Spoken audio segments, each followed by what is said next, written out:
So hi, in this video we're going to be looking at experimental photography techniques, and this is part 2. So it's following from the previous video, and it's all about experimentation. It's about not being afraid to take risks. It's about just having fun and then just exploring the technique and pushing the idea as far as you can go and working out of your comfort zone, and then being surprised by what you produce. And a lot of these outcomes you don't really know what you're going to get, so you just have to trust your instincts and go with it. So let's have a look at some of these lovely techniques.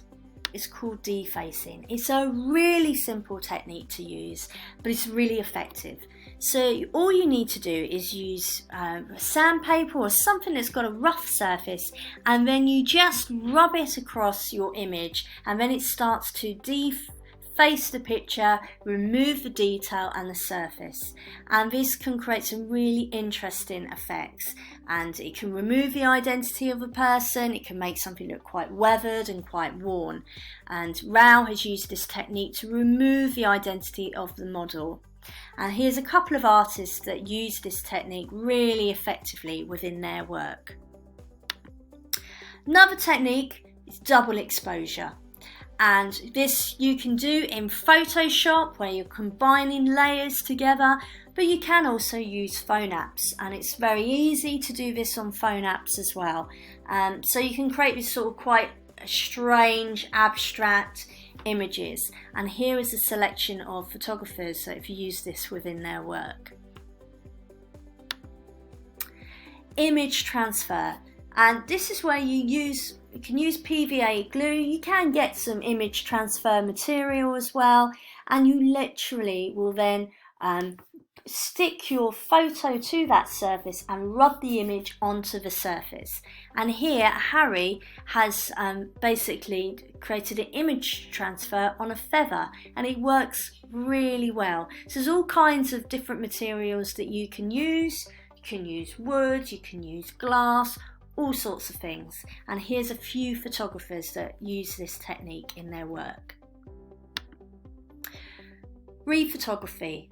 Very often, you have your photo and you think like that, well, that's it, but you can push the idea. You can use an existing photo, and here Valentina's literally crumpled up her photo, almost re-sculptured it, and then photographed it in a different context and taken it outside. And then she used the shallow depth of field, so you've got this strange distortion here. We're not too sure what we're looking at, but it can be very effective, and this artist here uses this within their own work. This idea of placing objects on a photograph to re-photograph. I've got this piece here by Flavie, and then she was looking at the work of Stephen Gill at the time, and then she started to combine objects on top of one of her images she took in Folkestone, and this can be really effective as well. And she laid her objects on top of her image, which was on a light box, so that's why it's got that lovely sort of backlighting. But again, really playful, just experimenting.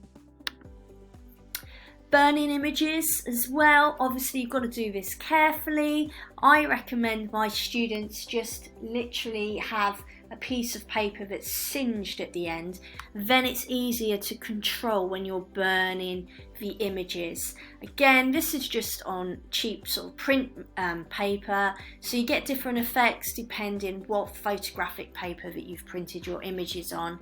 And here Dominic has combined different images as well, so we've got the layering effect with the burning, and that can work really well. And these two artists use this within their work and have produced some really creative outcomes. Painting on top of photographs. So you can paint directly on top of a photograph, or here Flavie actually painted on top of glass, and then she layered the glass on top of the photograph, and this worked really well. Here, Louisa, she was using glass here, and you can shoot through glass to create distortion. Now, a lot of people do this with distortion of people, but you can go and take a glass outside, a jug, and then add water, and then start photographing through it and experimenting with the point of focus. So this is a really playful image that Louisa took down at the Folkestone Harbour, and this artist has used this technique within their work.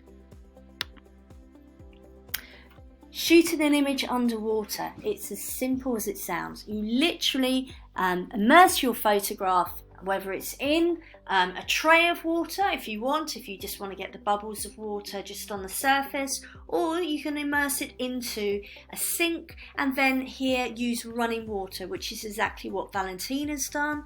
And then you can set your flash, just your pop-up flash from the camera will do, and then that freezes the movement of the water, and you can get some really lovely effects. And again, you just take lots of images and then you look over them afterwards to work out which images work. But again, control the tap, alter the setting, if it's a stronger setting or if it's on more of a softer setting. But you can again get some really lovely effects.